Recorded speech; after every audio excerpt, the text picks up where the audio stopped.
Unaona ni simple. Kwenye matukio yote ya moto hatutaki kupanic. Kuna kitu kimoja sijaeleza kwa sababu ya muda. Naomba nifafanue kwa ufupi tu. Hii mitungi haitaki kukaa ndani ya nyumba. Kwa sababu ni high risk, lakini pia ni ndani kuna flammable gas. Ikilipuka hii ndani, possibility ya watu kupona ni 0%. Wengi wanakufa na matukio hayo mengi tuna attend.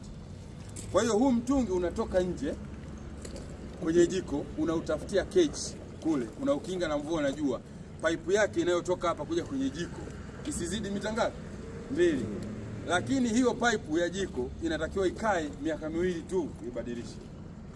Mimi najua yenyewe zile zimezidi miaka 2. Si ndio? Miaka 2 tu inatakiwa ndo life span yake, unaibadilisha. Ikikaa zaidi ya miaka 2, kwanza inakuwa ngumu, lakini inaanza kukatika. Ikianza kukatika inaanza kurikisha gesi. Kwa hiyo wewe unaweza ukawa unaingia ndani ukawa unashangaa kuna harufu ambayo sio ya kawaida. Tafsiri yake ni kwamba gesi imefanyaje? Imeliki.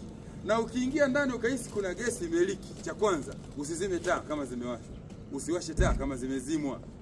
Tunafungua milango na madirisha kutoa ile hewa, alafu tunakwenda kuangalia mtungi wa gesi unaliki wapi. Inawezekana kwenye ile hozi huwa inakuwa connected hapa. Hapa inaliki.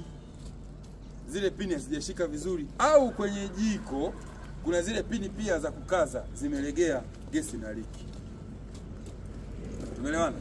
Kwenye transportation ya hii mitungi, ukiusafirisha umeuagiza kwenda kuutumia, si ndio?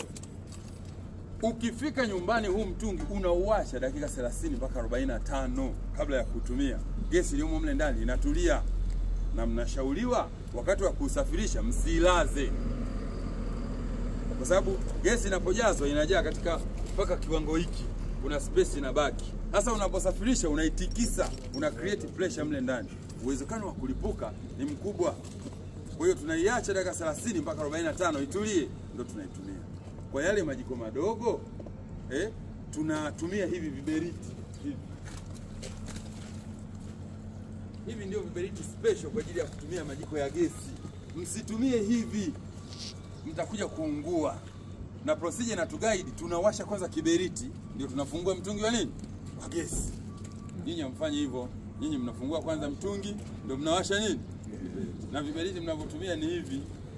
Sasa ukiwasha kwanza mtungi ukatumia hiki kiberiti, kitendo cha wewe kufungua tu ule mtungi una create ile gesi. Bahati mbaya kiko mbali. Kitendo cha wewe kwenda kuchukua na kurudi kuwasha, ule mlipuko wote unatokea. Muone mkanunue hivi. Inauzwa kwa makao wanaouza hii mitungi ya gesi. Tumeelewana vizuri? Mama anapopika nyumbani au wewe kwa kutumia haya majiko, ukimaliza kuzima kwenye jiko, njoo kwenye ile regulator izime, inakuwa hivi. Ukimaliza kupika ishushe, ifunge. Msilale nyumbani huu mtungi uko oni.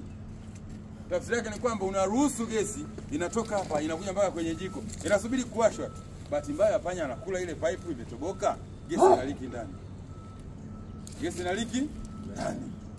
Kwa hiyo mnapomaliza kupika, wakumbusheni wake zenu wafunge hii. Sawa?